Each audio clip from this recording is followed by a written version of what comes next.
Hi అండి. నేను మీ love you mummy. అందరూ ఎలా ఉన్నారండి? నేనైతే చాలా బాగున్నాను. ఈరోజు నాకు ఇష్టమైన కూర వండుకుందామని చెప్పేసి ఫ్రిడ్జ్లో ఉన్న చింత చిగురు అయితే తీసుకొచ్చానండి బయటికి. చూడండి ఎంత ఫ్రెష్గా ఉందో. కొద్దిగంత తీసుకొని వాటర్లో వేసేసుకొని శుభ్రంగా కడిగి పక్కన పెట్టుకున్నానండి. ఒక కళాయిలో 2 స్పూన్ల ఆయిల్ అయితే వేసుకున్నాను. ఒక ఉల్లిపాయ, ఒక 5, 6 పచ్చిమిరపకాయలు కోసుకున్నానండి. ఆ నూనెలో వేసేసి బాగా మగ్గనిచ్చానండి. కొద్దిగా మగ్గిన తర్వాత 2 ఆలుగడ్డలు కూడా తీసుకొని సన్నగా తరుక్కున్నానండి. ఆ ఆలుగడ్డ ముక్కలు కూడా వేసేసి ఉల్లిపాయల్లో కొద్దిగంత కరివేపాకు వేసాను. పసుపు, ఉప్పు కూడా వేసేసి మూత పెట్టి కొద్దిసేపు మగ్గనిచ్చానండి. ఇలా కొంచెం మగ్గిపోయిన తర్వాత దాంట్లో మనం ముందుగా కడిగి పెట్టుకొని పక్కన పెట్టుకున్నాం కదండి చింత చిగురు. ఆ చింత చిగురు కూడా అందుట్లో వేసేసుకొని ఒక 10 నిమిషాలు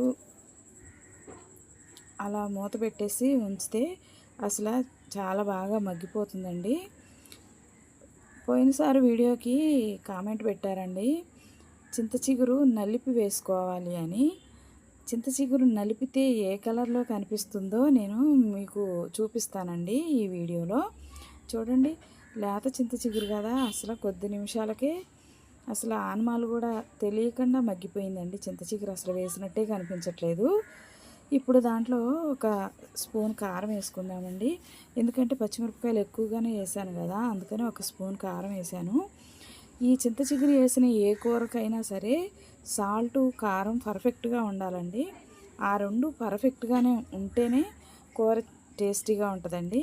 ఇదిగోండి చూడండి, నలిపితే చింత చిగురు ఇలా ఉందండి. అందుకని ఇలా ఉంటే నాకు నచ్చదు. అందుకని చెప్పేసి నేను నలపకుండానే వేస్తానండి.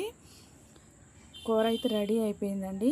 నేను ఇప్పుడు దీన్ని తిని ఎలా ఉందో టేస్ట్ మీకు చెప్తానండి. నా వీడియో మీకు నచ్చినట్లయితే లైక్ చేయండి, షేర్ చేయండి, సబ్స్క్రైబ్ చేయండి, కామెంట్ కూడా పెట్టండి. ఇంతకుముందు చికెను చింత చిగురు వండానండి. అయితే అది దానికి వ్యూస్ సరిగ్గా రాలేదండి. అందుకని చెప్పి నేను మళ్ళీ చింత చిగురు వీడియోలు తీయట్లేదు. చాలా చాలా వెరైటీస్ చేసుకోవచ్చండి చింత చిగురుతోటి. ఇంకా మీకు ఎవరికైనా వేరే వెరైటీస్ ఏమైనా కావాలి అంటే నాకు కామెంట్ పెట్టండి. చింత చిగురుతో నేను వెరైటీస్ చేసి చూపిస్తాను.